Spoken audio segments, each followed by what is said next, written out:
Ксения Бородина вновь доказала, что знает толк в роскоши и стиле.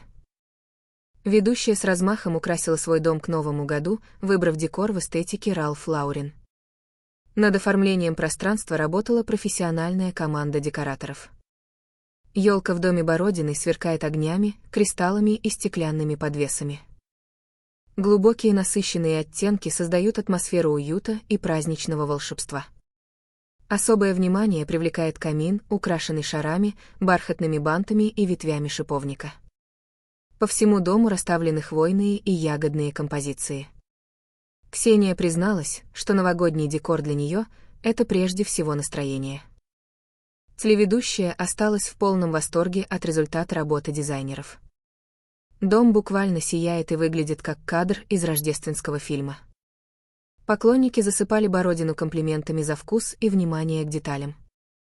Недавно семья пережила волну критики из-за высказываний дочери Тионы.